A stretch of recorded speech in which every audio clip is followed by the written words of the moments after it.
मध्य प्रदेश संयुक्त संघर्ष मोर्चा ने निर्वाचन आयोग पहुंचकर नगर निगम के जलकार्य शाखा में पदस्थ अतहर परवेज के खिलाफ शिकायत की है।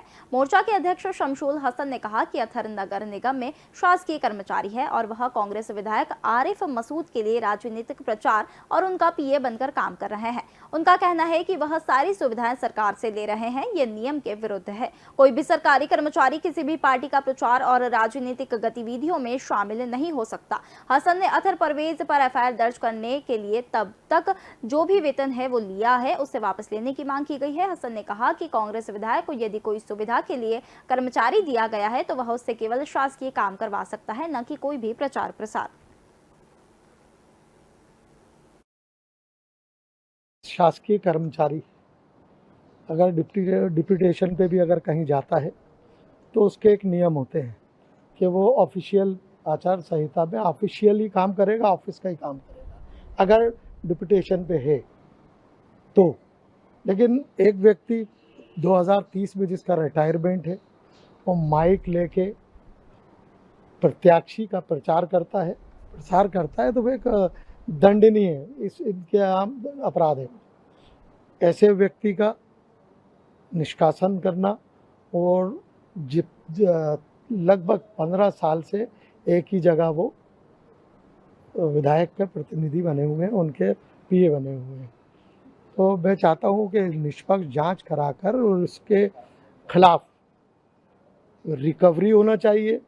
420 चूँकि बराबर तनख्वाह जलकार्य विभाग में है, 2030 में उनका रिटायरमेंट है, तनख्वाह बराबर प्राप्त कर रहे हैं, शासन से तनख्वाह ले रहे हैं, योजनाओं का लाभ शासन से ले रहे हैं और ड्यूटी एक कांग्रेस के एक विधायक जी की कर रहे हैं। मैं अतहर परवेज साहब हैं और मैंने एक अभियान छेड़ रखा है, चाहे वो भारतीय जनता पार्टी का हो, कांग्रेस का हो या सपा हो या बासपा हो या मेरे परिवार का भी कोई होगा गलत कार्य करता है तो ये हमारे दायित्व, हमारी जिम्मेदारी है कि शासन को हम इस तरह के हरकतों से और इस तरह के कृत्य से जिससे कि शासन का, सरकार का नुकसान हो रहा है, हम सरकार को अवगत कराएं। चूँकि आचार संहिता लागू है तो मुख्य निर्वाचन अधिकारी महोदय के पास हम आए थे तो आईएएस राजेश कोल साहब हमसे मुलाकात हुई है, अपर निर्वाचन आयुक्त। उनका कहना है कि हम इसमें तत्काल जांच कराएं। मेरा गंभीर मामला है, इसको हम रख नहीं सकते, इसको हमें आगे बढ़ाना। तो कहला मैंने अभी बढ़ा रहा हूँ आगे, तो शायद वो साइन भी कर दिया और किसी को हैंड ओवर किया उनने।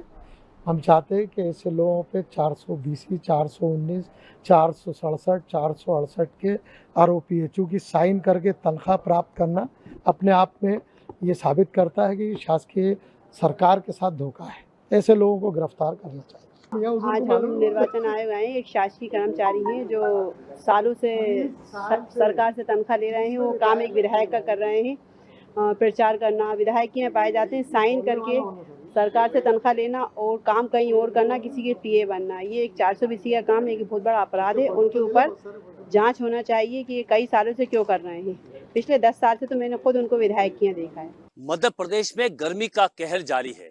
9 तपा लगने से पहले लग रहा है कि 9 तपा लग चुका है और जब 9 तपा लगेगा तो ऐसा मालूम होगा कि ये केवल फॉर्मेलिटीज पूरी कर रहा है। गर्मी के कारण आम जनता में त्राहिमाम मचा हुआ है।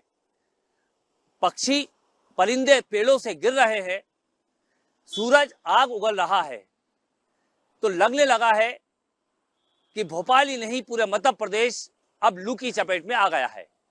मौसम विभाग की माने तो आधा मध्य प्रदेश लू की चपेट में है और आने वाले 4 से 5 दिन तक यही हाल बने रहना है।